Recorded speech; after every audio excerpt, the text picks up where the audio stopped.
Sean todos muy bienvenidas, muy bienvenidos. Es un gusto estarmos acá reunidos en la sesión 4 del Foro de la Tierra para la América Latina y el Caribe. Yo soy Esther Martins, soy facilitadora de la plataforma Semiáridos de América Latina.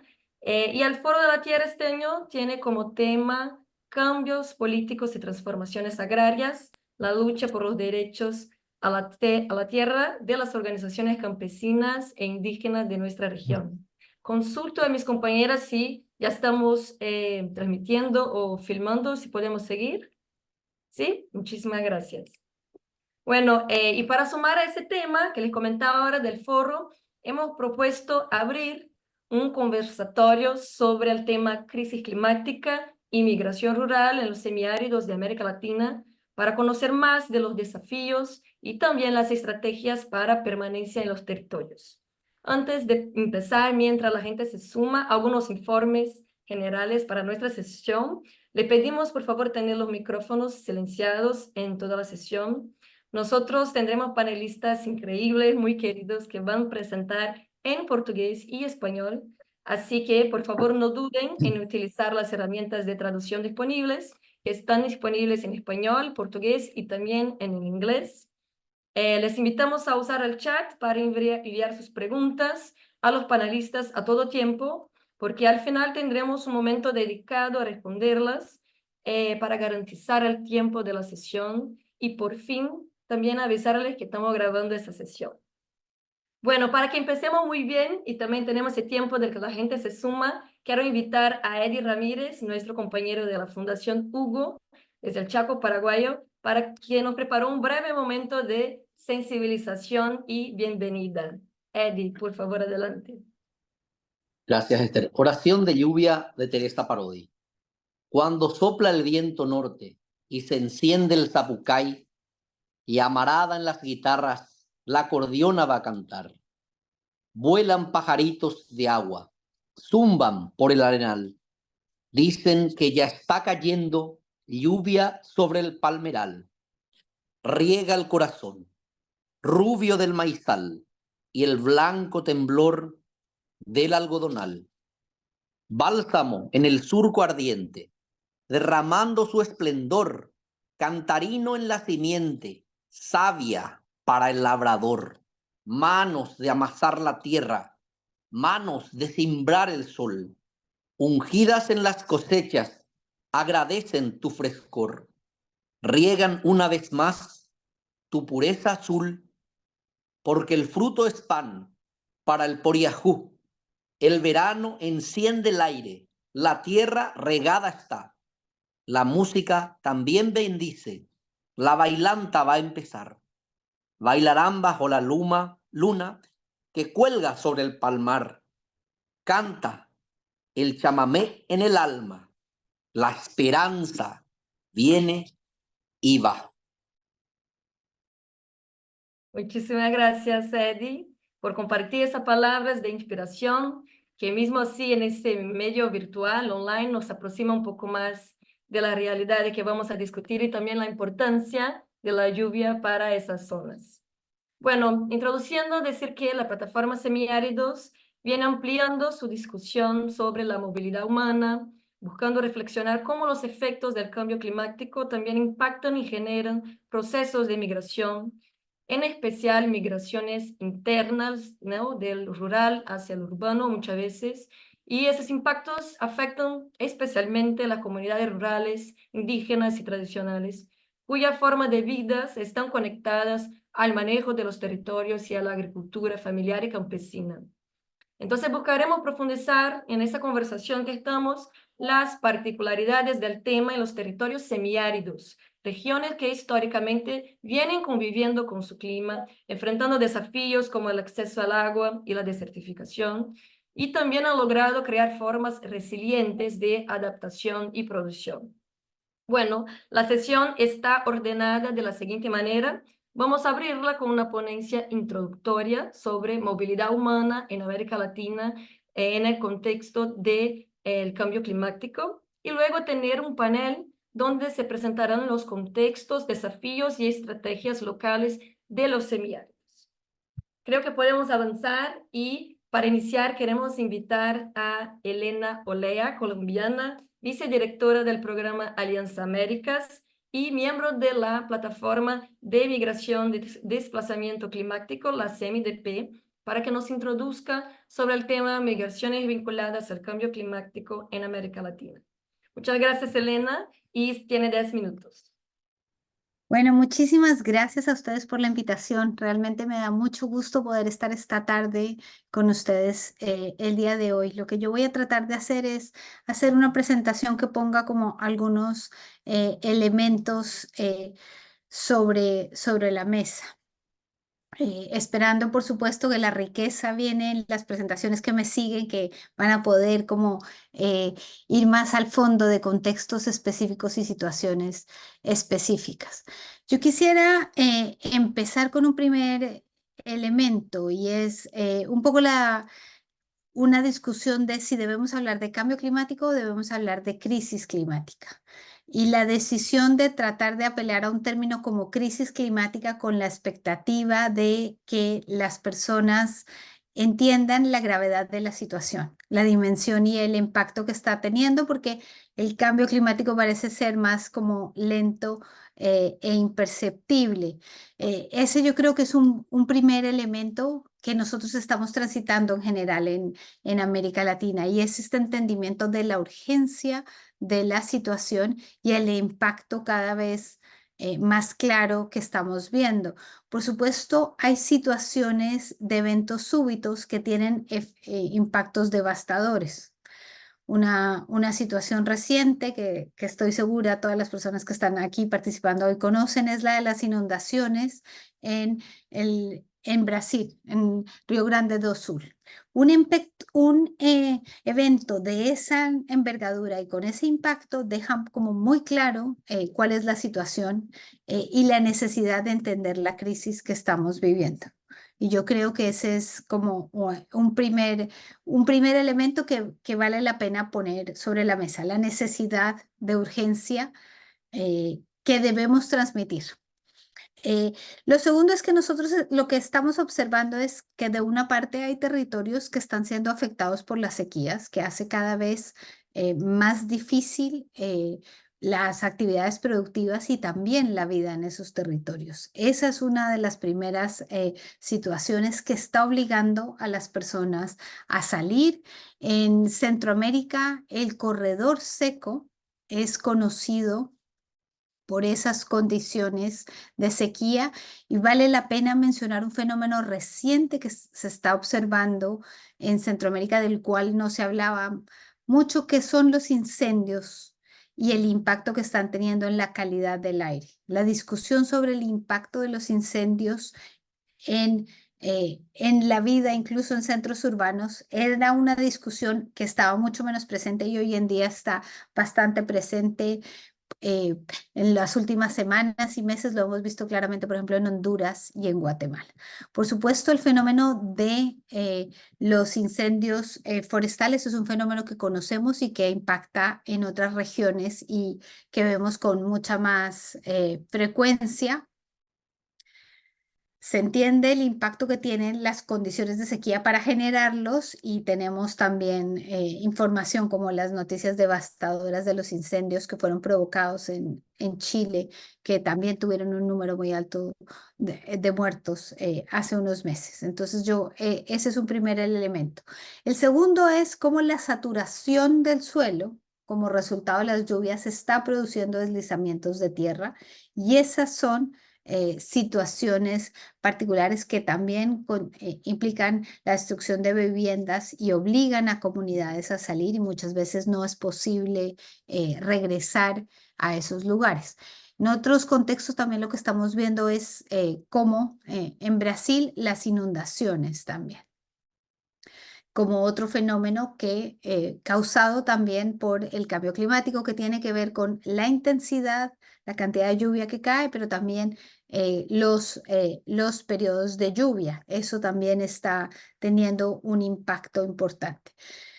Por supuesto, la situación de las comunidades ribereñas y costeras es una situación difícil por varios elementos. De una parte, por en la medida en que está subiendo el nivel del mar, pero también por la intensificación de los huracanes, los ciclones, los fenómenos climáticos de costeros que cada vez tienen una mayor intensidad, y eso a su vez está generando más destrucción, provocando también que comunidades salgan. Y por supuesto hay otro elemento que conlleva a esa intensidad de los fenómenos, y es cómo está subiendo la temperatura del agua. Y eso también tiene otro impacto, que es el impacto en las comunidades que viven de actividades acuíferas, por ejemplo, de la pesca. Eso es otro impacto particular que también lleva a las personas a encontrar que no están pudiendo lograr la subsistencia con la actividad económica que hacían tradicionalmente, y eso los vuelca a buscar otras actividades y cuando no u otras opciones de subsistencia, y si no las encuentran, entonces sienten que la única posibilidad es abandonar su comunidad. Otra consecuencia que creo que también es fundamental mencionar de las sequías, y también lo estamos viendo con los incendios, es la disponibilidad de agua, tanto para actividades de riego, pero también la disponibilidad de agua para la supervivencia en general. Cada vez vemos más comunidades que no están recibiendo agua potable. La situación en centros urbanos como Ciudad de México son un reflejo también de cómo esa situación se va haciendo cada vez más y más apremiante. Hemos visto racionamientos o cortes de agua en ciudades como Ciudad de México. También lo vimos en ciudades grandes como Bogotá, y esos episodios también nos han alertado sobre el muy poco entendimiento que tiene la comunidad y cómo cada vez somos ciudadanas y ciudadanos más egoístas, que estamos más preocupados por nuestra propia comunidad que entender el efecto comunitario que están teniendo estas situaciones.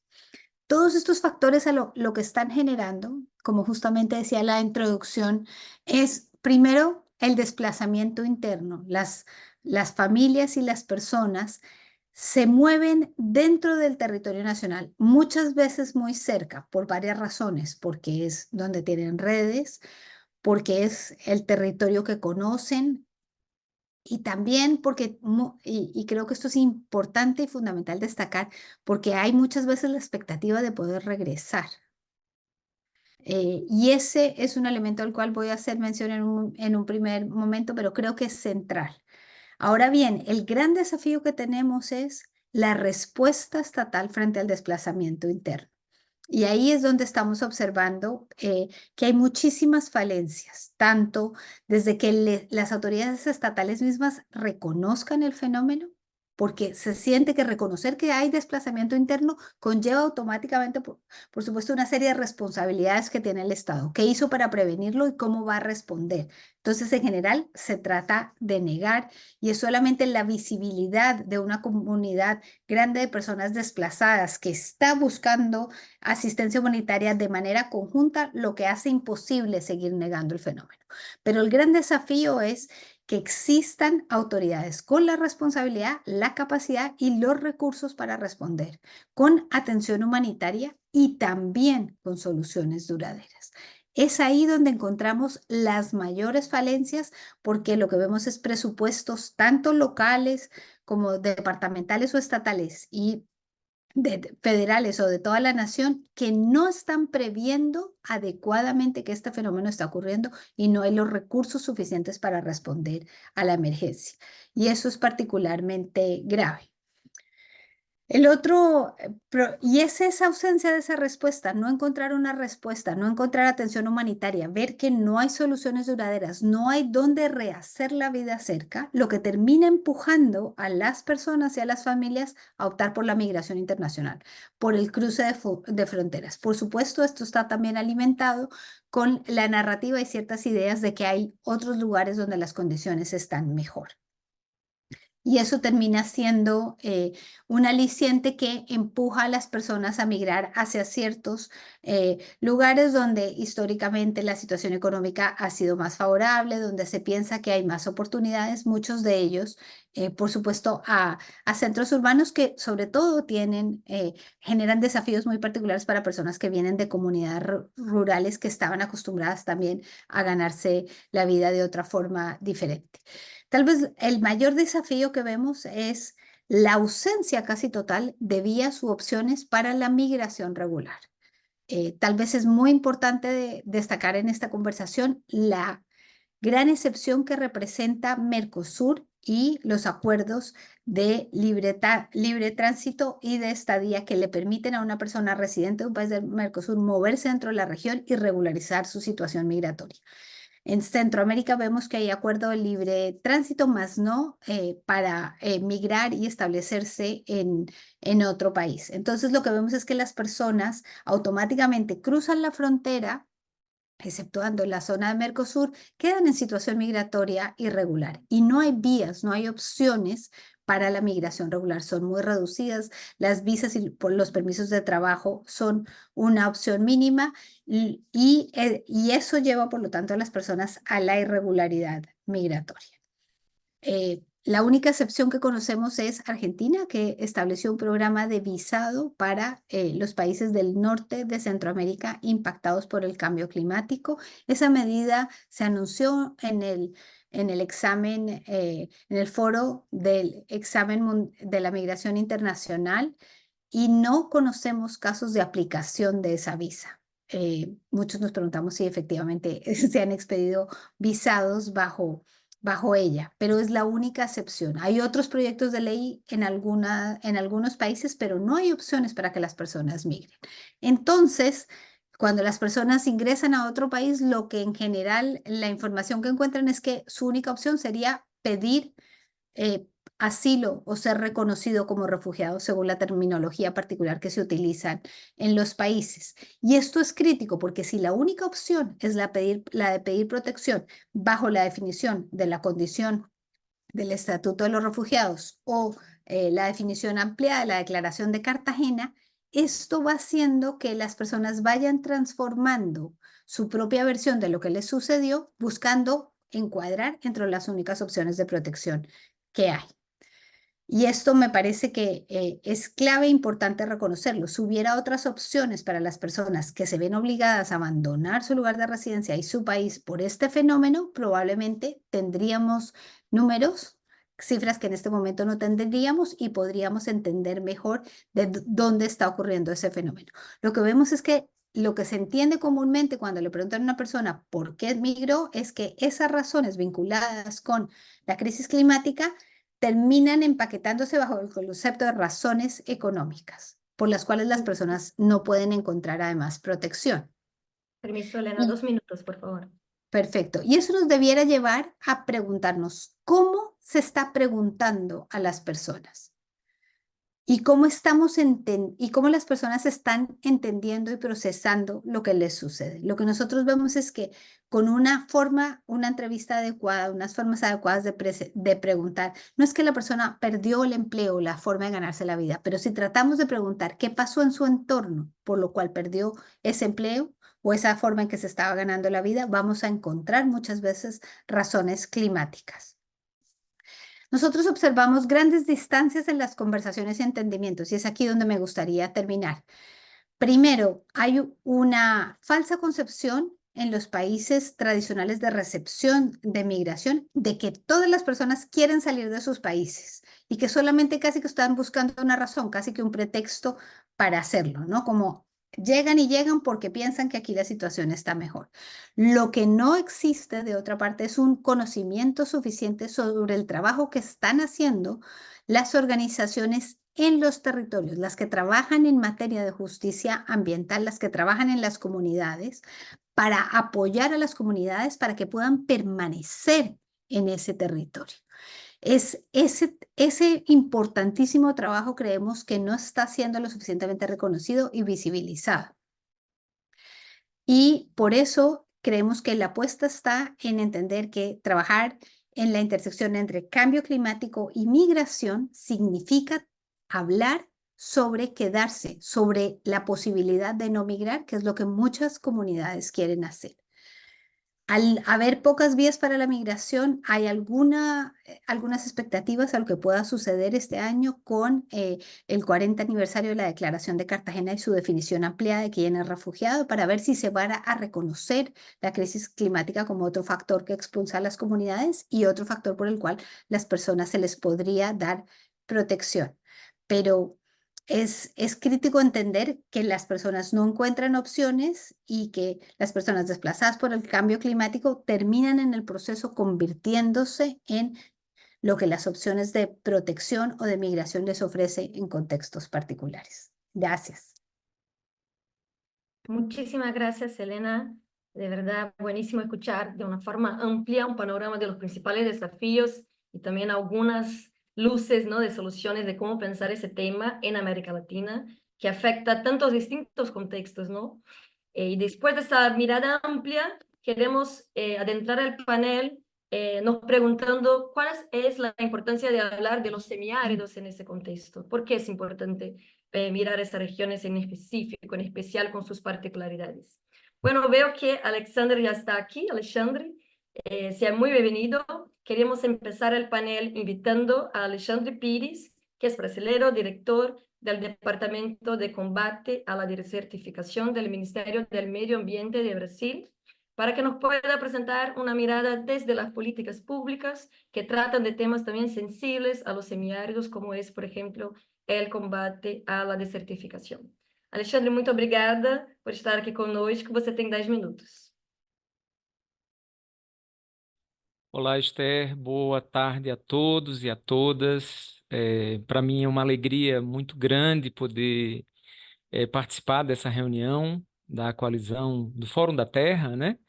Eu quero primeiro me apresentar para vocês, para além de ser diretor do Departamento de Combate à Desertificação no Ministério do Meio Ambiente e Mudança do Clima do governo brasileiro. Eu tenho minha origem na região semiárida do Brasil e durante muitos anos eu fui membro de uma organização chamada Centro Sabiá, que é uma das organizações que compõem a Plataforma Semiáridos da América Latina, e também estive na coordenação da Articulação do Semiárido Brasileiro, da ASA. Então, para mim é uma alegria enorme estar nessa posição hoje no governo brasileiro e poder conversar um pouco com vocês sobre esse tema das mudanças climáticas, da Terra e dos processos migratórios. Inicialmente, eu gostaria de falar do meu processo migratório. Quando fala-se hoje sobre migração em função da agenda climática, é necessário que nós possamos olhar também para as medidas e ações que os governos dos nossos países, em certa medida, contribuem para gerar os processos migratórios. Digo isso a partir da experiência brasileira, que no início de todos os séculos e de constituição do Brasil, até os últimos anos da década de 1990, as ações do Estado brasileiro eram voltadas para uma agenda de combate à seca, quando, na verdade, nós precisávamos de um conjunto de políticas importantes de convivência com o ambiente. E foi isso que a articulação do semiárido, durante muito tempo, constituiu como uma agenda importante. Conviver com o ambiente a partir das estratégias de estoque de forragem, de alimentação para os animais, de alimentação para as pessoas, de água e de sementes. No entanto, eu, como filho de agricultores, migrei da comunidade que meus pais viviam, ainda criança, aos 14 anos de idade, e essa migração ela foi uma migração forçada, exatamente porque os meus pais não gostariam que eu e os meus irmãos continuássemos sendo agricultores num local de semiaridez, aonde o trabalho era um trabalho sempre muito árduo, muito duro. E para estudar e termos uma educação técnica de nível superior, nós precisávamos migrar para a capital do nosso departamento, que é o nosso estado, aqui no Brasil. E isso, para mim, marcou a minha trajetória de vida, porque aos 14 anos eu deixei toda a minha família, meus pais, os meus irmãos, os amigos, para poder ter uma vida diferente da que os meus pais tinham. Mas essa migração já era resultado de políticas equivocadas, de políticas não adequadas do governo brasileiro para a população que vive no semiárido brasileiro. Então, eu acho que, diferente do contexto que nós vivemos hoje, que vários países no mundo vivem, de migração em função do agravamento da crise climática, já existe processos migratórios há mais tempo, em função de políticas equivocadas dos governos para a população que vive nos contextos de semiaridez e que vivem em contextos de riscos em função das mudanças climáticas. Então, esse é um elemento que eu acho que é fundamental para o que o Fórum está propondo nesse debate sobre a importância de discutir a migração nesse contexto das mudanças climáticas e aqui com um recorte mais específico para os territórios semiáridos da América Latina. Nesta posição que ocupo de diretor de combate à desertificação no governo brasileiro, eu trago comigo essa experiência vivida da articulação do semiárido no Centro Sabiá, de pensar numa agenda ou num conjunto de iniciativas que busquem corrigir os erros das políticas públicas e, com isso, garantir melhores condições para que a população viva no seu território sem precisar fazer a migração. Claro que o contexto hoje é um contexto muito diferente, porque nos primeiros anos do governo do presidente Lula, nos primeiros governos do presidente Lula, da presidenta Dilma, um conjunto de iniciativas do campo popular, como o programa de cisternas, uma agenda de assistência técnica voltada para os camponeses e camponesas que vivem nesse território do semiárido, uma política ou um conjunto de políticas de interiorização dos cursos, dos processos de formação técnico e superior para a população do semiárido, vem assegurando ao longo do tempo uma certa condição ou melhor condição para que a população permaneça no campo e possa viver nos seus territórios sem precisar fazer processos migratórios. No entanto, a gente ainda vive no Brasil um desafio que é como adequar essas políticas e outras a um contexto de agravamento da crise climática. Assim como foi feita uma referência por Helena ao contexto da emergência extrema de chuvas na região sul do Brasil, no final de 2023, nós vivemos uma situação de extrema seca na região amazônica brasileira. Algo nunca visto na história de que se monitora as secas nesse território e no país. Uma região abundante em água, como a Amazônia, as populações ficaram com sede, se perdeu produção, os rios secaram completamente. Então, isso mostra que nós vivemos extremos e é preciso pensar em ações concretas que contribuam para a mitigação e a adaptação das populações nesses ambientes. Obviamente que nós vamos ter populações com grau de vulnerabilidade maior que outras, mas talvez a gente precise repensar, e é isso que nós estamos nos desafiando no governo brasileiro, de que talvez, guardadas as proporções de grupos mais vulneráveis, mas todo o território nos parece estar impactado pelo contexto das mudanças climáticas, alguns com mais gravidade que outros. Então é preciso pensar em toda a população com ações específicas para aqueles que estão em condição de maior vulnerabilidade.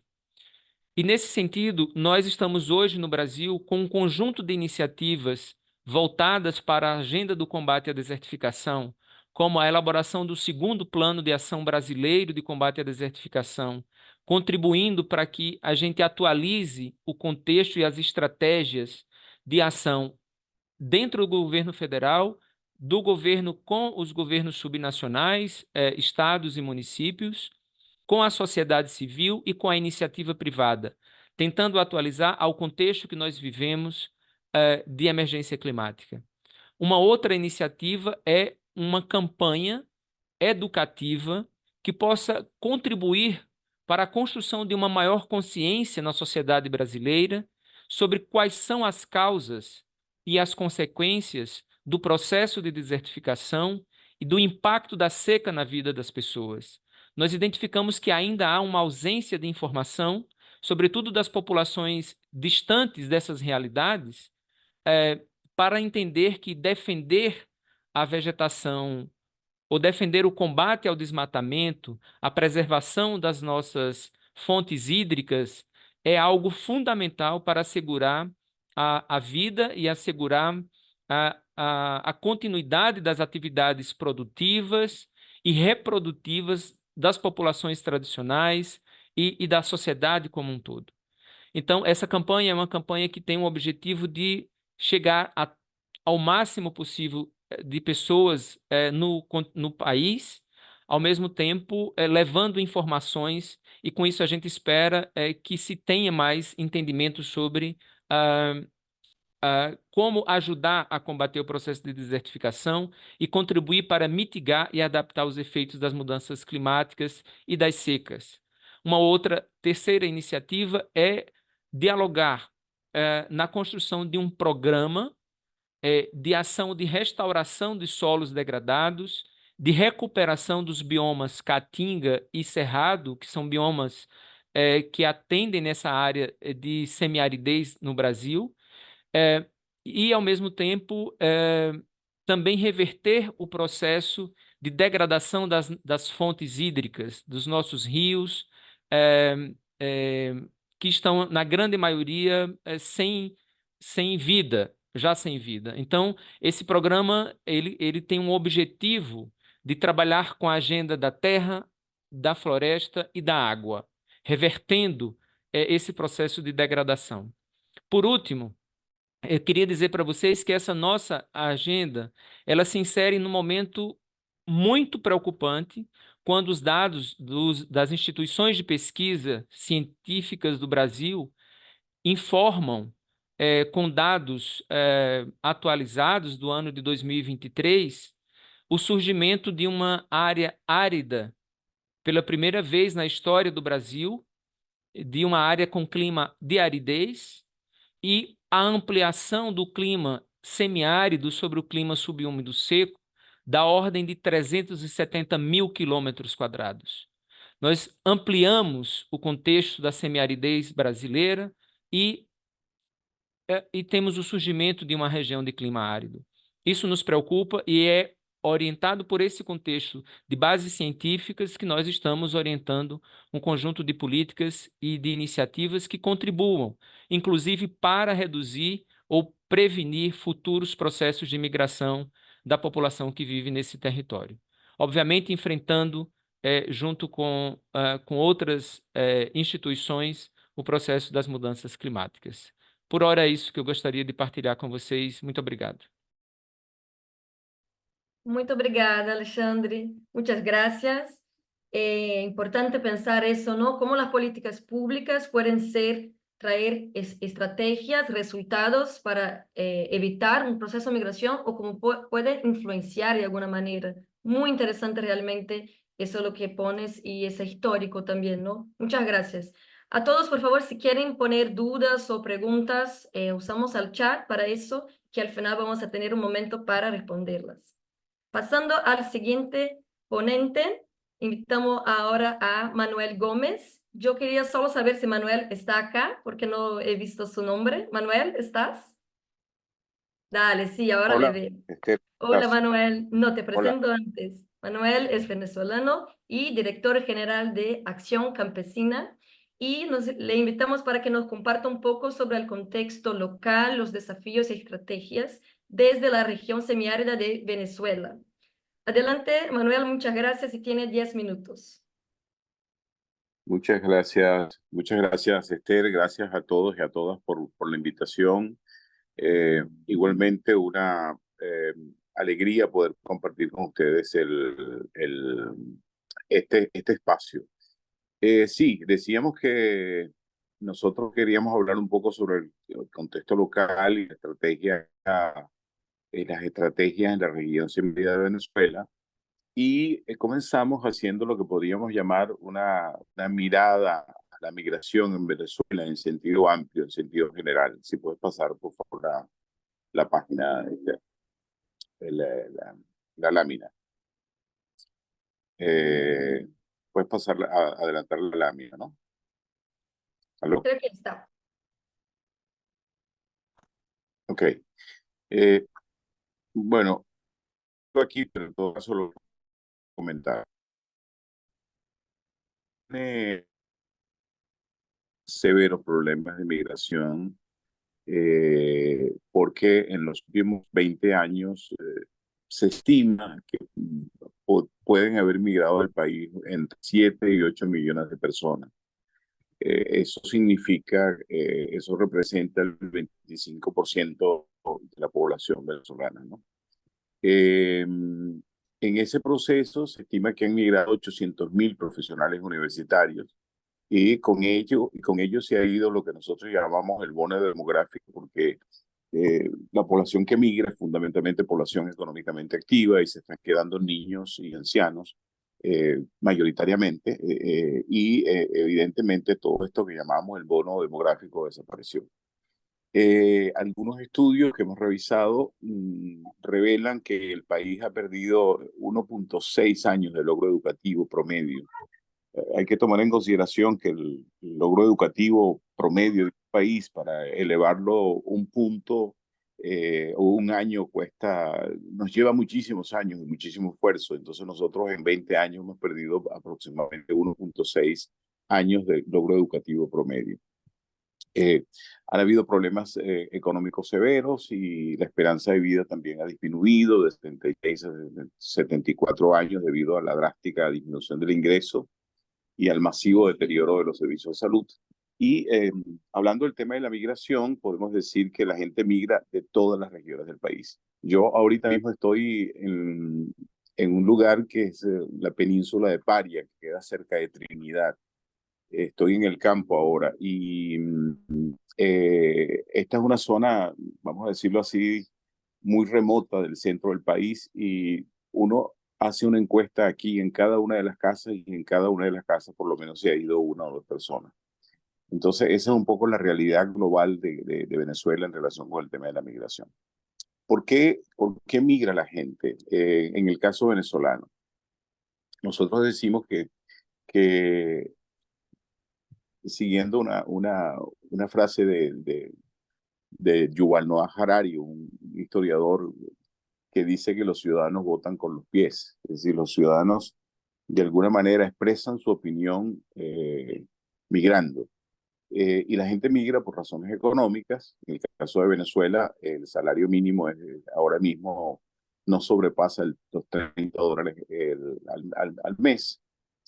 La gente migra también, en el caso nuestro, por razones políticas, porque en regímenes autoritarios como el nuestro, escapar del país es una alternativa debido a las difíciles condiciones políticas que imposibilitan la expresión libre de las posturas que contradigan al gobierno.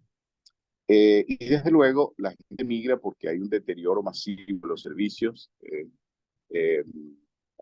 La electricidad falla muchísimo, el sistema de educación está absolutamente destruido, igualmente que el sistema de salud, y desde luego tenemos serísimos problemas de seguridad ciudadana. Por supuesto, como a todo el mundo, a todo el mundo, tal vez con menos severidad de lo que ha pasado en Brasil o de lo que ha pasado en en Chile, por ejemplo, pero efectivamente el tema del cambio climático también es una de las razones de desplazamiento de la población. Estamos hablando fundamentalmente de elevación de la temperatura. Hicimos unos estudios recientemente que por lo menos los productores de café cada vez tienen que subir más el piso climático para la producción de café.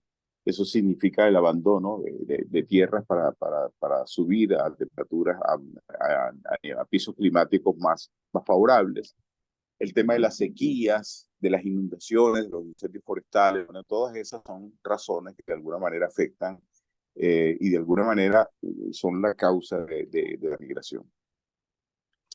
Ahora bien, Acción Campesina desde hace algún tiempo ha venido trabajando en la plataforma de semiáridos de América Latina. Comenzamos ya hace algunos 8 o 10 años a trabajar con esta iniciativa y poco a poco nos hemos ido adentrando en un semiárido, que es un estado que se llama Lara y un estado que se llama Zulia, en la península de La Guajira, en la frontera con Colombia. Y en estos años Acción Campesina ha venido realizando un trabajo en esos territorios orientado fundamentalmente a la rehabilitación de acueductos rurales y periurbanos. En los últimos 4 años hemos rehabilitado unos 18 acueductos que favorecen o han favorecido unas 20.000 personas. Eso ha sido acompañado con un proceso de formación de organizaciones comunitarias para la gestión de agua. Lo que intentamos es que la comunidad organizada se empodere de lo que tiene que ver con la gestión de los sistemas de abastecimiento de agua, y al mismo tiempo se han agregado algunos otros componentes que nosotros lo llamamos o proponemos que sea la gestión integral de los territorios. Entonces incorporamos elementos de agricultura familiar, elementos sobre protección de microcuencas, temas que tienen que ver con la incidencia pública para que las autoridades de alguna manera se hagan cargo de los problemas que ocurren en el territorio del semiárido. Obviamente trabajamos muchísimo el tema de la educación ciudadana para la conservación del ambiente y el uso racional del agua. Hemos creado algunos instrumentos educativos. Hay uno especialmente que llamamos el desperdiciómetro del agua, que de alguna manera quiere llamar la atención sobre lo que significa que al interior de tu casa, por ejemplo, tengas una gota, un chorrito de agua o una poceta que se bota. Es decir, medimos todo eso y le decimos a la gente, esta es el agua que se está perdiendo si no le prestamos atención a estos asuntos. O algunas prácticas al interior del hogar y las pérdidas públicas de agua. Bien. También en los territorios del semiárido hemos incorporado el tema del enfoque de género, todo lo que tiene que ver con el tema de la protección, básicamente lo que tiene que ver con violencia basada en género y la atención a mujeres en estados y lactantes. Hemos incorporado el tema de la salud sexual y reproductiva y hemos hecho algunas inversiones en mejora de instalaciones de salud, sobre todo para la atención a mujeres en estado y hemos hecho algunas mejoras en escuelas públicas en el territorio del semiárido para intentar mejorar un poco la calidad del servicio educativo. Por supuesto, todo esto ha ido acompañado con la construcción de alianzas con instituciones locales, con actores privados y desde luego con muchísimo apoyo del sistema de Naciones Unidas y de la Unión Europea, que han sido, digamos, nuestros principales aliados en este proceso. Hay que decir que la construcción de las alianzas con las instituciones locales y con los actores privados es un trabajo muy duro, porque la misma crispación política muchas veces impide o limita la posibilidad de la construcción de esas alianzas. Entonces, es todo un esfuerzo que hay que hacer alrededor de ese. Y luego, y finalmente, si pudiéramos nosotros pensar en temas de estrategias para el semiárido, lo que nosotros hemos venido construyendo son ideas alrededor de que en el tema de la gestión de los territorios del semiárido tenemos que prestar atención al acceso y saneamiento legal de la propiedad agraria, incluyendo regulaciones y acuerdos para el uso de las tierras comunales, que es un tema complejo. Por Con permiso, supuesto, Manuel, 2 minutos, por favor. sí, exactamente. Por supuesto, todo lo que tiene que ver con el manejo de los recursos naturales, agua, tierra y vegetación, lo que implica una adecuada gestión de las microcuencas como sistemas integrados. En el momento nosotros estamos trabajando en un proyecto con una empresa privada para intervenir en unas 400.000 hectáreas. Es un proyecto grande que creo que puede ser de mucho impacto para el trabajo que hacemos en el universo de la conservación de las microcuencas. Y el impulso de actividades productivas que no acentúen la disrupción ambiental mediante la aplicación de tecnologías blandas. Por supuesto, el desarrollo social que valore la corresponsabilidad ciudadana y la consolidación de organizaciones autónomas, organizaciones que se valgan por sí mismas. Y desde luego, incidir para que las instituciones se adecúen a las demandas de las poblaciones. Estamos hablando de instituciones inteligentes y flexibles que tengan la capacidad de articular y de mutar al ritmo de los cambios del entorno. Básicamente, esto era lo que teníamos para compartir con ustedes. Muchísimas gracias. Muchísimas gracias, Manuel. Muy importante aproximarnos también de lo que pasa en la región, en Venezuela en general, pero también en la región venezolana y traer algunas de las estrategias y acciones que se desarrollan ahí como estrategias de permanencia y construcción colectiva en esos territorios. Muchísimas gracias. Seguimos ahora, invitamos a dos representantes jóvenes de la región del Chaco argentino, que son Micaela Leguizamón, desde Santiago del Estero, y Gustavo Silva, perdón, que es de la comunidad indígena Coya Guaraní de Calilegua, Jujuy, ambos integrados a la ENCONA y también a la Red de Juventudes de los Semiáridos, para traernos una mirada desde la Organización de las Juventudes para la sucesión rural y permanencia en los territorios. Muchas gracias, Gustavo y Micaela, y tenés 10 minutos y les voy avisando. Dale, adelante.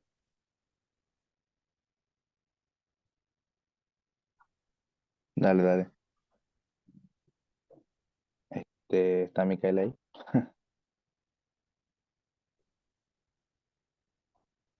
Micaela.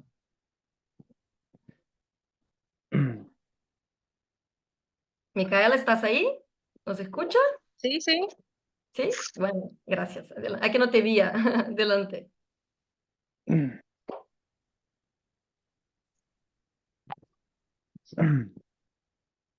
Bueno, mi nombre es Micaela Leguizamón.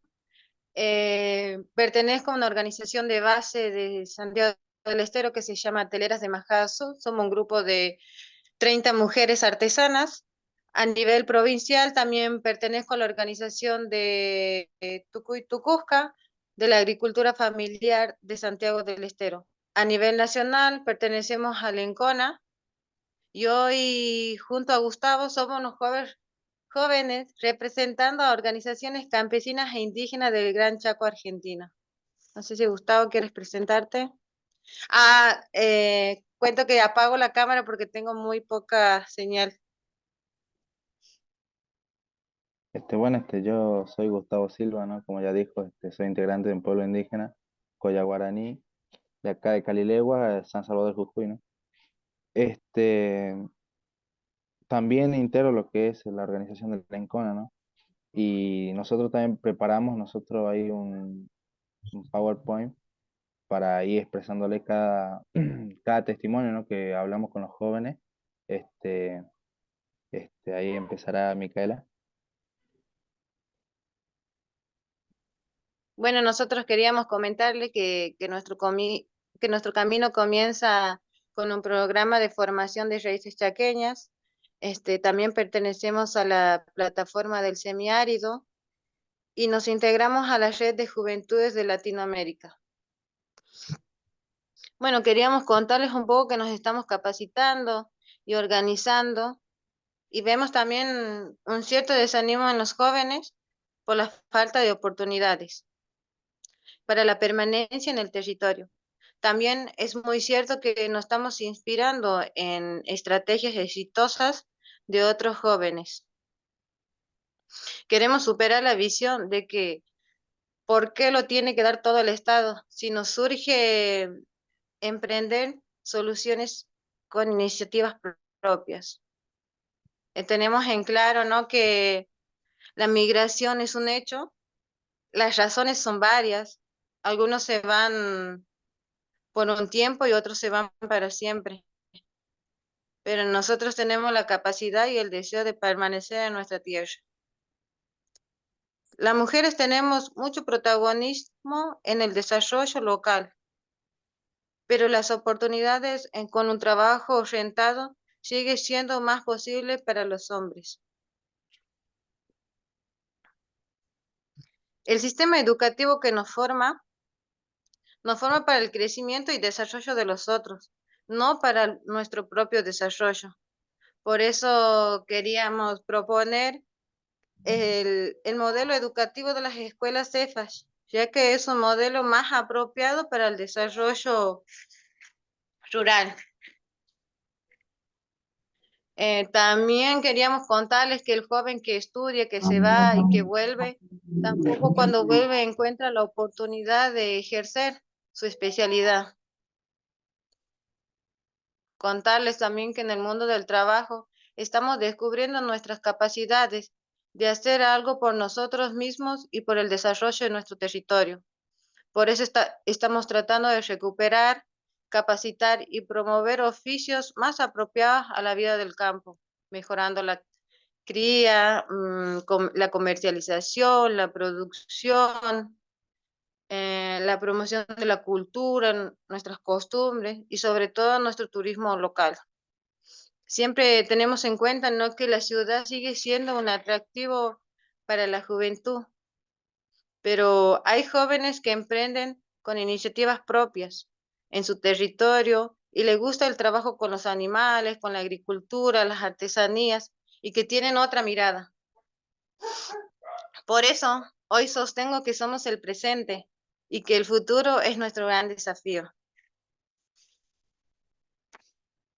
No sé si Gustavo quería seguir. Sí, ¿me puede pasar la página? La página, ¿qué puede pasar? Ahí está. Pasa la página, el otro desafío. Ahí tenemos los desafíos. Ahí.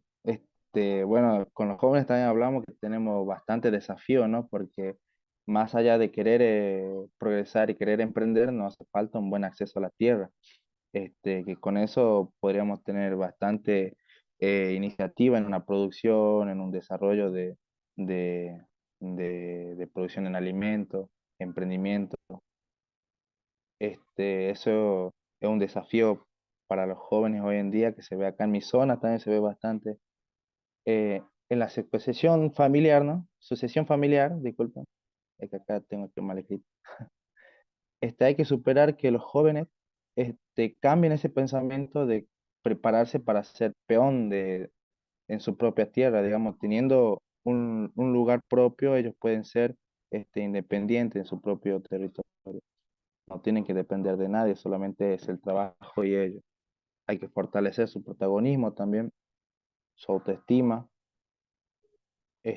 También tener un trabajo y es un desafío también con el medio ambiente, ¿no? Porque aparte de trabajar, tienen que tener un cuidado de su casa común, ¿no? Y en un ambiente sano. También la posibilidad de poder parar con la deforestación, ¿no? del Chaco argentino, que eso se ve bastante hasta hoy en día, incluso hay en parte que es ilegales, pero igual sigue surgiendo. Este, También un desafío con la educación es que acá normalmente no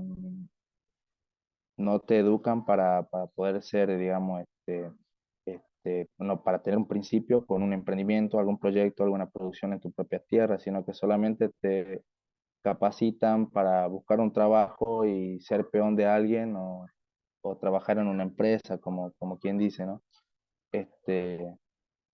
Eso es un desafío bastante grande acá en la zona, digamos. También hace falta, digamos, generar una orientación, ¿no? de, de educación rural para aquellos jóvenes que viven lejos, ¿no? Porque si ellos tienen una buena educación en sus lugares, van a poder trabajar en su propio territorio y van a ser visibles ellos ante su comunidad, ante su pueblo, y van a van a poder, digamos, ellos darse el lugar de trabajar en su lugar. Eh, También, digamos, ellos, si no tienen educación en su propio territorio, pierden su cultura, pierden los intereses de su propia zona. Los desafíos son eso, más o menos, de estudiar, trabajar y vivir, ¿no? Es una pelea bastante grande, pero se puede. eh, para que los jóvenes dejen de emigrar, porque la mayoría de los jóvenes piensan que irse a una ciudad, irse a ciertos lugares que supuestamente buscan una vida fácil, solamente se agobian buscando un trabajo, que a veces es difícil encontrar un trabajo hoy en día, y en la ciudad, bueno, si no tienen un buen estudio o algo, o algún título de ingeniero, esas cosas, no consigues un trabajo, digamos, solamente eso andas mendigando ahí, pudiendo trabajar en tu territorio. No sé, ahí está, Mica no puede hablar de los intercambios, tuvimos bastante intercambio nosotros, si no puede comentar un poco.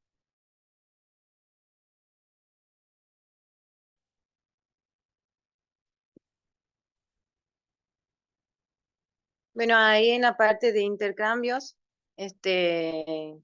quería agradecer, ¿no? Porque fuimos parte de estos procesos de formación que nos dieron la posibilidad de conocer otras realidades, de poder viajar a otros países, enfrentarnos a otras situaciones que no son habituales a nuestras vidas, conocer experiencias, conocer em, el valor, la capacidad que tienen de liderazgo, ver el compromiso de los jóvenes desde muy pequeños, algo muy admirable y que siempre rescatamos cuando hacemos el encuentro en nuestro grupo, cuando compartimos lo que fue del intercambio. También algo muy destacable que ha sido también las políticas públicas que acompañan y que tienen en cuenta a juventudes, que esto no ocurre en nuestro país y es algo muy lindo porque hace que los involucren por más aprovechamiento y más gestión en su territorio. Por eso agradecemos por estas experiencias, por estas sabidurías compartidas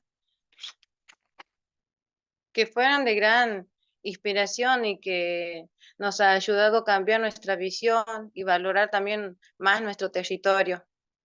Con permiso, Mica, un minuto más, dale. Bueno, y el valor que tienen de dar ánimo a otros jóvenes, de promover el liderazgo, el valor a estos espacios de intercambiar y miradas y profundizar sobre todo el crecimiento de los jóvenes, abrirnos más y ver otras cosas de otra manera. Ahí le doy un pequeño espacio a mi compañero para que vaya cerrando. Sí, sí, sí, bueno, esto es lo último, digamos. También como desafío, digamos, tuvimos estrategia, ¿no? Porque también las estrategias son importantes para poder mantener al joven en el territorio. Hablamos de conectividad, ¿no? Educación, el financiamiento, que es importante para que un joven tenga un pequeño impulso en su emprendimiento. Bueno, la producción saludable ya se ve, digamos, en campo.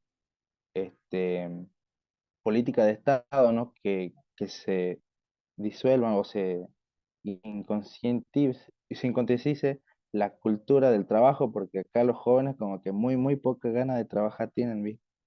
Y bueno, generar unas buenas condiciones para que el joven pueda vivir de su trabajo, dar posibilidad a la cultura, al turismo, y por último, trabajar en red, así, con otras organizaciones de jóvenes, con otros colectivos, se puede charlar los problemas, buscar soluciones entre otras organizaciones que nos puedan dar una mano y así.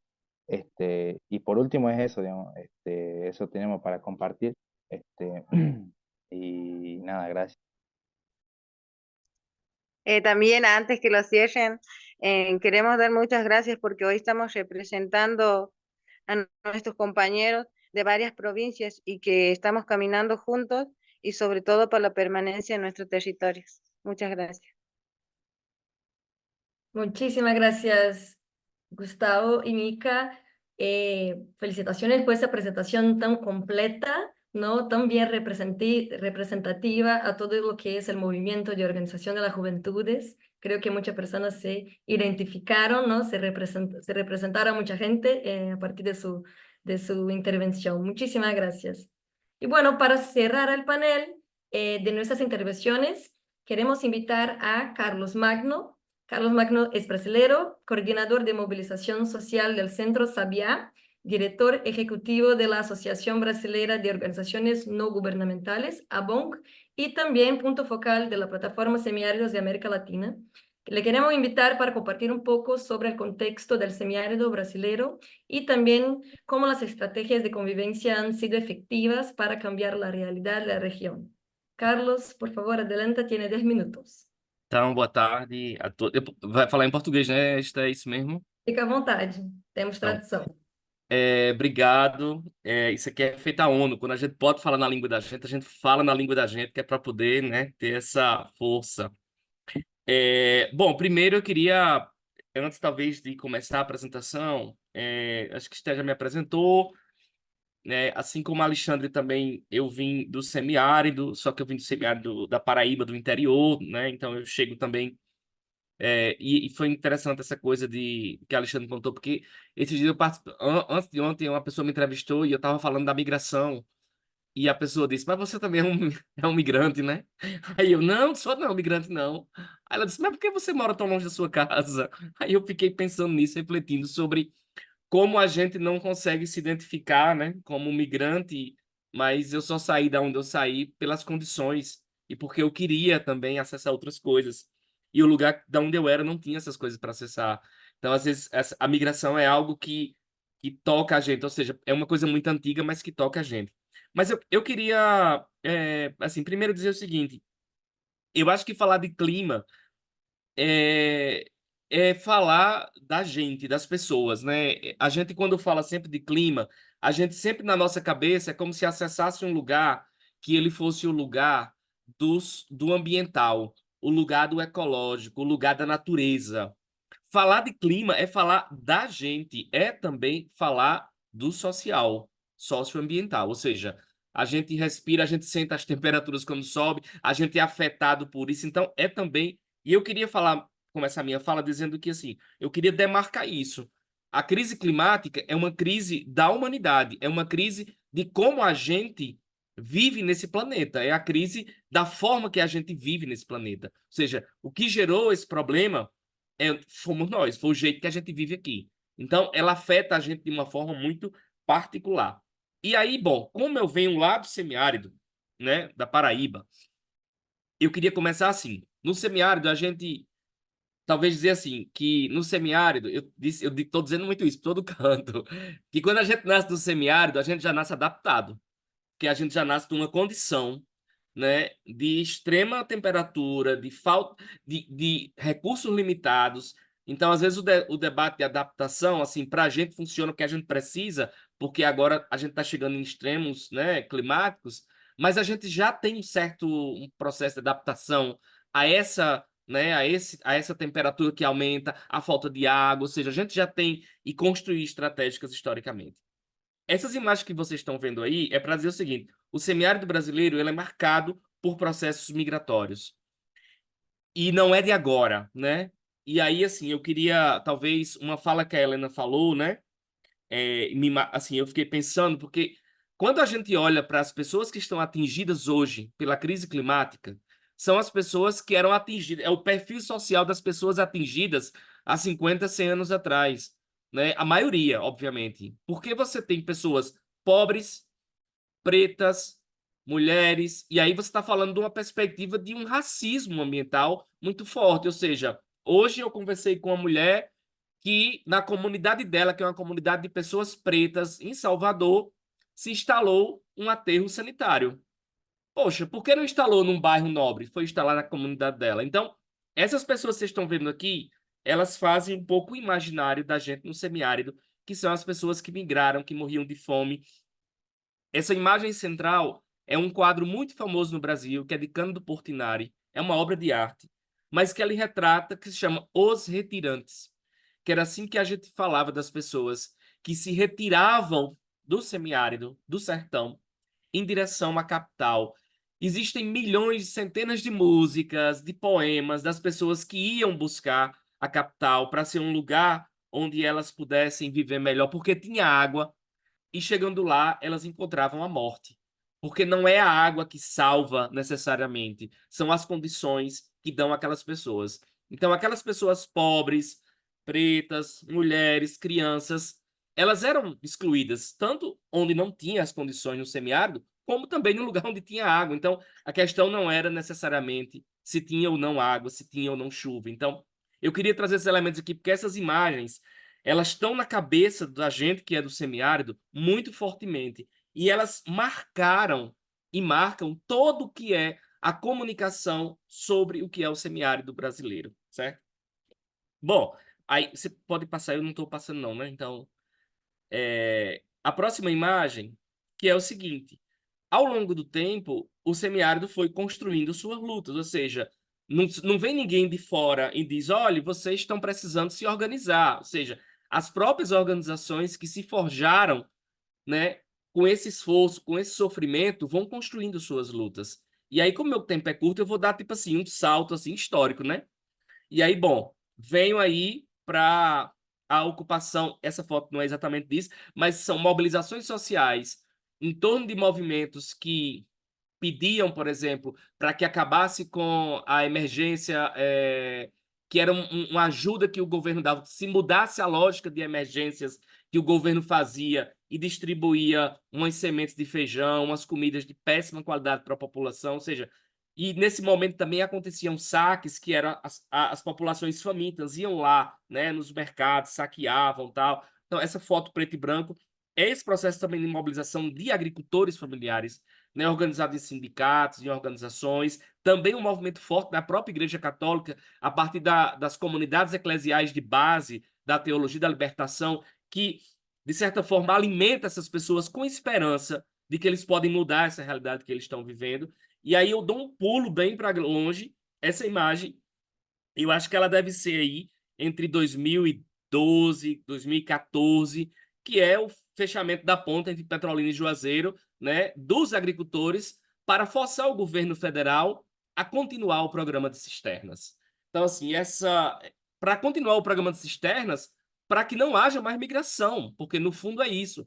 As pessoas migravam porque não tinham água, as pessoas migravam porque caminhavam quilômetros para buscar água. Então, o fato de ter uma cisterna que capta água de chuva do seu telhado, do seu lado, faz você repensar o processo migratório. Eu acho que até eu escutei isso de alguns companheiros que assim, as condições necessárias para a população ficar, né, elas são fundamentais para que ela não migre, ou seja, eu preciso construir essas condições. E aquele grupo, ele escolhe migrar ou não, ou seja, eu não consigo fazer que ninguém fique naquele lugar, ela fica por opção. E aí eu preciso construir condições para essa opção. Aí pode passar para a próxima. Aí, bom, aí a gente vai ver agora fotos de... Eu não sei se vocês estão vendo, para mim não passou ainda não.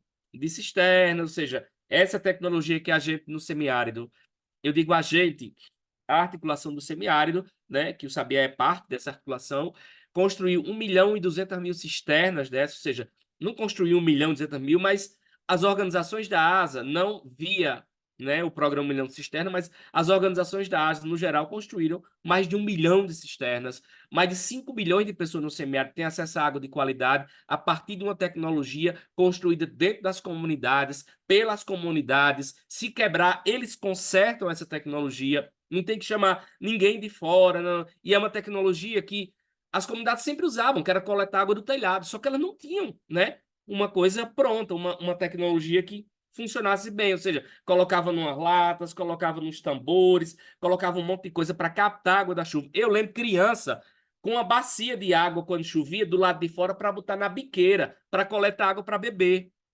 Então, na casa dos meus pais, no sertão da Paraíba, tem uma cisterna dessa, né? E há mais de 15 anos ela coleta água de chuva e a gente bebe dessa água na casa dos meus pais até hoje. Então, ela gera um impacto enorme, sobretudo na vida de mulheres e crianças. Aí pode passar para a próxima. E eu já quero dizer que, como todo mundo respeitou o tempo, eu vou estourar uma besteirinha de nada. Aí eu queria passar para a próxima. Na verdade, eu queria até que... Eu ia fazer um exercício, mas eu acho que eu não consigo. que é assim, o debate sobre justiça climática e mudança climática, essas são fotos também do trabalho, né, que a gente faz, que a ASA faz, que as organizações no Brasil no semiárido têm feito, de reconstrução desse semiárido. E, assim, a reconstrução não só necessariamente de infraestrutura, também é infraestrutura, porque cisterna é uma infraestrutura. Mas eu acho que é de autoestima, é das pessoas olharem esse lugar com outro olhar, entendeu? E se reconecta com ele. Porque é toda uma questão de narrativas. E aí eu estou dizendo isso porque é o seguinte, se vocês... Eu queria fazer rapidinho e queria pedir para descompartilhar e eu compartilhar uma tela minha aqui. Que é o seguinte. Não, eu não posso compartilhar, não. Se você coloca lá... Agora eu posso, né? Posso. É rapidinho, tá? Cadê isso aqui? Se você... Eu fiz o exercício aqui, eu queria mostrar para vocês, tá? Se eu venho aqui... Peraí, calma aí.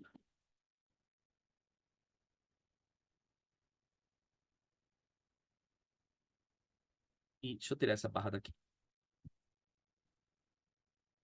Aí. Se eu venho aqui e faço isso no Google, tá? Isso aqui é o Google. E boto aqui em cima, na pesquisa, que todo mundo faz isso.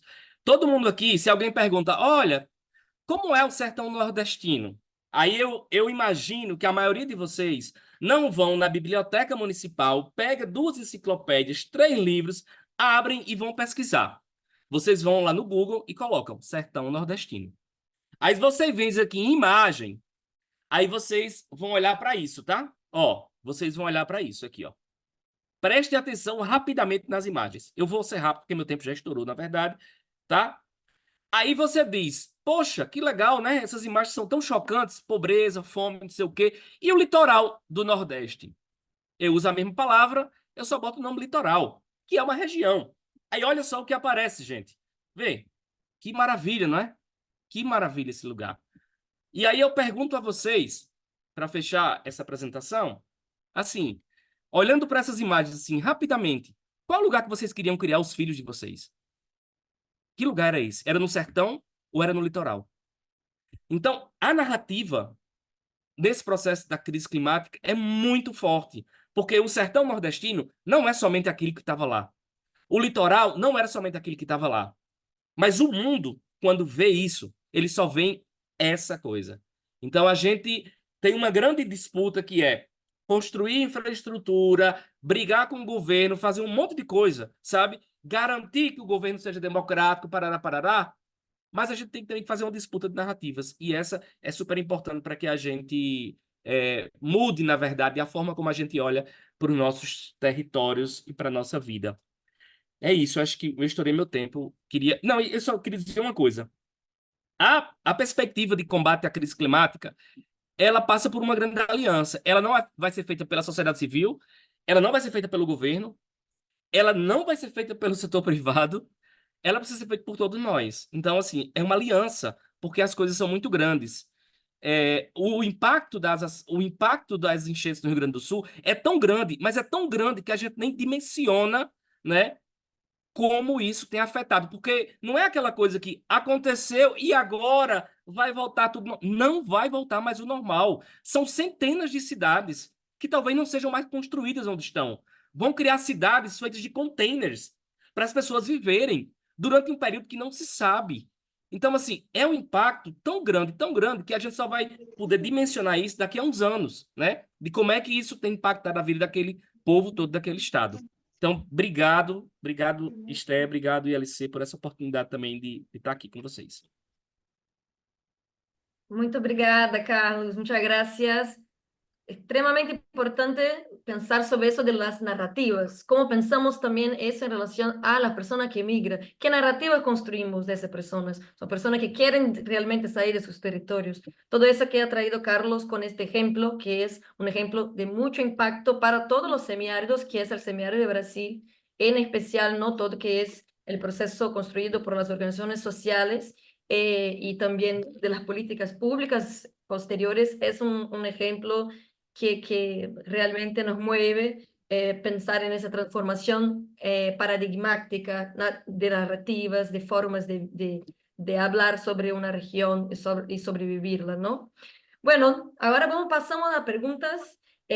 Voy a dar 2 minutos a cada panelista, son muchas preguntas, vamos a hacer algún filtraje, así que la gente también no, la idea es continuarmos discutiendo sobre eso. Pero bueno, siguiendo un poco la lógica, yo primero para Elena, y voy a contar las preguntas, toma un punto y después paso la palabra, ¿dale? Elena, la pregunta para ti es, con el fin de tener una respuesta acertada desde los gobiernos, es importante tener datos que orienten a la toma de decisiones. ¿Cómo poder medir el desplazamiento interno como consecuencia del cambio climático? Si las causas del desplazamiento suelen ser múltiples y sinérgicas. Una pregunta muy buenísima, ¿no?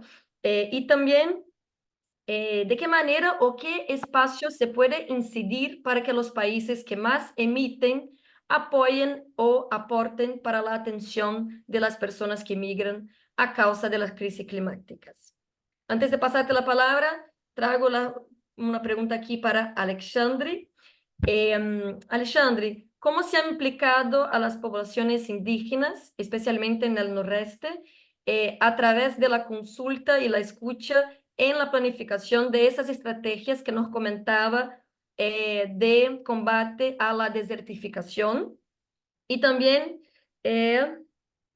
¿cómo ha interactuado el Ministerio de Medio Ambiente con la sociedad civil y otros ministerios a través de leyes para combatir o flexibilizar el uso de agrotóxicos, pesticidas químicos que degradan también el suelo y provocan deforestación, erosión y contaminan el agua y el aire? Emmanuel nos escribió que tiene mucho mal señal, así que no podrá estar más con nosotros. Lamentablemente, paso su pregunta. Gustavo y Micaela, tenemos 2 preguntas, puede ser una para cada persona. ¿Cómo se relacionan con los ancianos de sus comunidades y de las comunidades en las que trabajan? ¿Son los depositarios de los conocimientos tradicionales y ancestrales? ¿Cómo se da esta relación? Y también, ¿cuáles son los obstáculos para el acceso a la tierra que tienen los jóvenes en la región semiárida del norte de Argentina? Y para Carlos, tenemos también una pregunta. ¿Cómo se puede tener esta idea de mejorar las condiciones locales para que no se migre? ¿Cómo hacer para tener políticas para las juventudes, que son las primeras personas que emigran? Y una otra que es, ¿cuándo la migración es una forma de adaptación y cuando la adaptación evita la migración? Un poco poner la discusión ahí. Entonces, pasando las preguntas, paso primero para Elena. Por favor, adelante, tiene 2 minutos. Gracias. Gracias. Bueno, yo creo que lo que es fundamental es justamente entender la multicausalidad en la migración y no buscar bajo ninguna manera el simplismo de reducir a una casilla o a una opción. Esta idea de esforzada o voluntaria, como que se pudiera reducir a un único factor y que es un solo elemento, es parte del problema. Y eso, a su vez, está dirigido a cómo se pregunta, como dije yo, y cómo se investiga. Si hay técnicas de investigación que se toman más tiempo, que van preguntando, ¿pero por qué? ¿Por qué perdió el trabajo? ¿Pero por qué? ¿Por qué no tenía para comer? ¿Por qué sus niños estaban perdiendo peso? ¿Por qué tenían hambre? ¿Qué estaba pasando? Ahí vamos a encontrar la crisis climática. Es cuestión de que hagamos las preguntas que tenemos que hacer y creo que ese es absolutamente fundamental. Yo creo que el gran desafío que tenemos es que hay mucho énfasis en las pérdidas y daños. Se volvió el tema sexy en la discusión global en materia de la crisis climática y ese es el fondo y a lo que se le está apostando. Y como se ha dicho aquí hasta la saciedad, lo que necesitamos es recursos y apostarle a la adaptación y a la mitigación. Es cómo ponemos el acento en apoyar a las comunidades que no quieren migrar, que quieren quedarse en sus territorios. Creo que es fundamental compartir más información, hacer más incidencia y ser mucho más críticos de esta solución que gusta mucho en la incidencia global del Fondo de Pérdidas y Daños. Gracias. Muchas gracias, Elena. Alexandre, adelante, por favor. Si necesita que recuerde la pregunta, me avisas, dale. Tudo bem, Esté, muito obrigado. Eu fiz o exercício de também olhar o chat e já saber quais as perguntas. Primeiro, o nosso departamento está na Secretaria Nacional de Povos e Comunidades Tradicionais e Desenvolvimento Rural Sustentável. Então, para nós, a elaboração de todas as nossas agendas de políticas para o combate à desertificação tem buscado envolver os povos indígenas, as comunidades afrodescendentes, agricultores familiares e outras denominações de povos tradicionais no Brasil. Por exemplo, assegurando a participação desses povos nos seminários, oficinas e encontros que discutem o Plano Nacional de Combate à Desertificação. Essa é uma estratégia muito explícita para nós que devemos fazê-la e assegurar essa participação, ouvindo as práticas dos próprios povos indígenas e das comunidades tradicionais como inspiração para que a gente tenha um plano e as políticas direcionadas a essas práticas que o governo pode fazer voltado para a agenda da desertificação, mas valorizando as práticas das comunidades tradicionais, especialmente dos povos indígenas. Um outro aspecto para outra pergunta é que o Ministério do Meio Ambiente obviamente, tem toda uma agenda voltada para o combate aos agrotóxicos, compreendendo que são insumos negativos para a sociedade, para a saúde das pessoas, para o meio ambiente. Mas o ambiente do governo brasileiro não é um ambiente homogêneo de pensamentos e de ideologias. Nós vivemos no Brasil um contexto certamente de volta à perspectiva democrática em função do momento passado, do governo passado, mas o Congresso brasileiro é um congresso de parlamentares, na grande maioria conservadores. E esse perfil de parlamentares faz com que a agenda mais progressista, uma agenda de fortalecimento dos mecanismos de meio ambiente, de proteção ao meio ambiente, tenham dificuldade de serem implementadas. Neste momento, nós vivemos, inclusive, uma disputa dentro do Congresso relacionada à Política Nacional de Combate à Desertificação e à questão do uso de agrotóxicos no semiárido. Então, é um desafio para nós muito grande, porque não só depende do Executivo, mas depende também da força política dentro do Congresso Nacional. E, no momento, o governo brasileiro não tem maioria para aprovar políticas e leis que colaborem com essa agenda. Obrigada, Alexandre. Muchas gracias. Eu passo agora para Carlos para contestar suas perguntitas. Então, bom, eu vou contestar primeiro, responder a primeira, depois a segunda, que eu preciso entender talvez melhor, mas eu acho que construir políticas, ou seja, garantir que jovens do semiárido. Eu fui jovem há um pouco tempo, assim, faz uns 20 anos aí, mais ou menos, não, uns 10. Então, garantir políticas para esses jovens, eu acho que a primeira coisa é perguntar para eles e elas, entendeu? O que eles querem de política para o território. Muitas vezes as políticas para a juventude são feitas muito distante das juventudes no território. Então, eu acho que um primeiro passo é garantir primeiro que esses jovens estejam organizados. Eu acho que esse processo organizativo da juventude é fundamental, mas ele participe do processo, né, da construção daquelas políticas, né, para a juventude. A juventude tem uma demanda muito forte hoje, porque o problema é que muitas vezes quem faz a política da juventude nem é mais jovem, nem tem sensibilidade para entender isso. Então, às vezes, o cara, né, tá fazendo a política lá para a juventude com a cabeça de que o jovem é aquele há 30 anos atrás. E ele é muito diferente.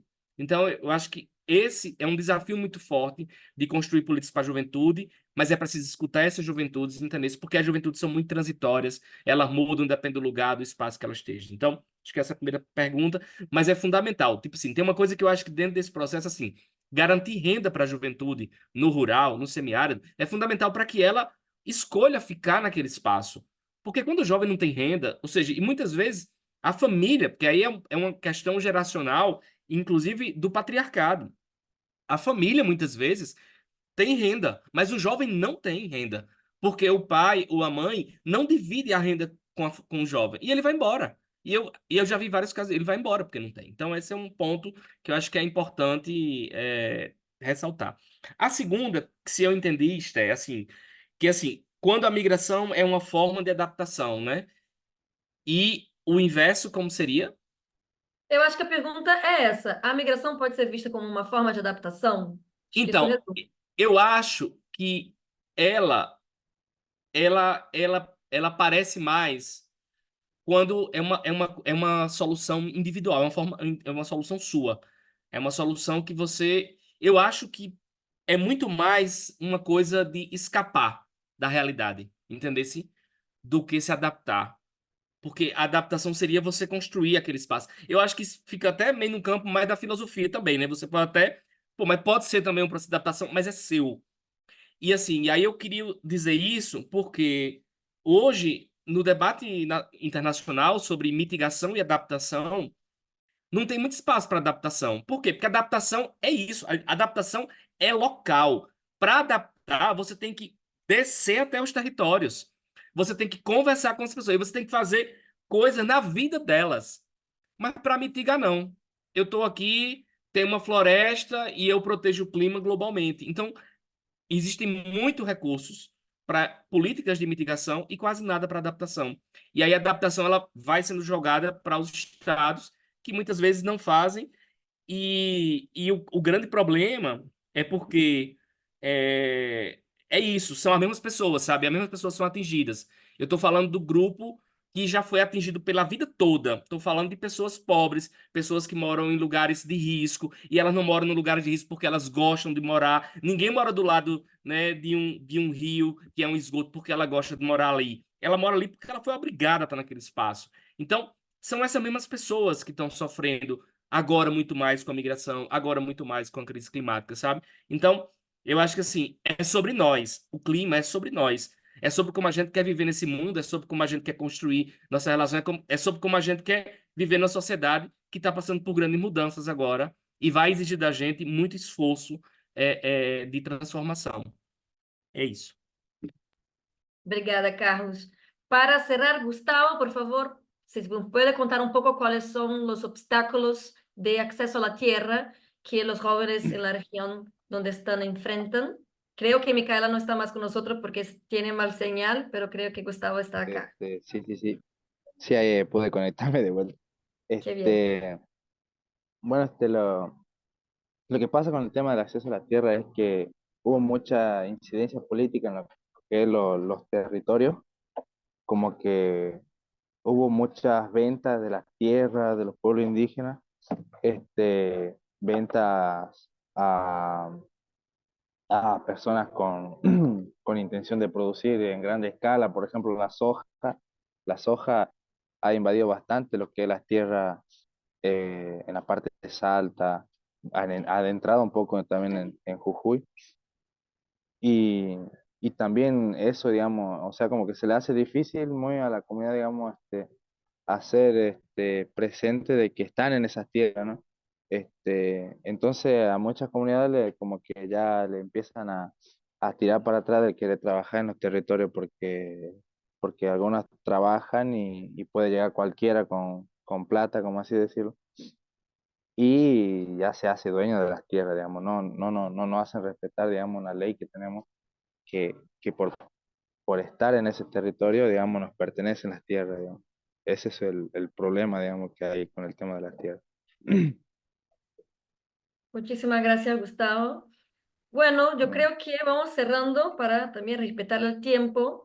Queremos agradecer muchísimo, muchísimo a todos y todas, todos los panelistas, todos los que nos acompañan, reforzar también la relevancia de esos temas y puntos que conversamos, incentivarlos también a que permanezcamos conectados para debatir esos temas, ¿no? Sabemos que la proyección del aumento de los eventos extremos y desastres ambientales causados por esa crisis climática, que muy bien, señor Carlos, es una crisis también de los humanitaria, es una crisis nuestra, pero eso constituye una importante alerta sobre esa posibilidad del aumento de los desplazamientos forzados, de las migraciones, ¿no? Según el Banco Mundial, 17 millones de personas podrán ser forzadas a migrar hasta 2050 en América Latina, o sea, Eso también no es una proyección solo hacia el futuro, lo estamos viviendo ahora mismo, como muy bien también comentó Elena, y como varios comentarios sobre la situación que vivimos ahora mismo en la región sur de Brasil, por ejemplo. Entonces, muchos de esos desafíos necesitan estrategias concretas como las que hemos identificado y escuchado hoy a partir de las presentaciones, como es la garantía del acceso al agua, la organización de las juventudes para su autonomía financiera también, ¿no? La difusión del conocimiento sobre el cambio climático en las comunidades y también además las políticas públicas efectivas para tratar de esos puntos. Entonces, más una vez agradecemos muchísimo por esta conversación tan rica. Esperamos y invitamos todos y todas a continuar con nosotros mañana en el último día del Foro de la Tierra para la sesión 5, que va a ser por la mañana, que es sobre nuevos escenarios del extractivismo y estrategias de lucha de los movimientos sociales y defensores y defensoras de la tierra y el territorio. Así que muchísimas gracias, que tengan una buena noche a todos y buena tarde a algunos.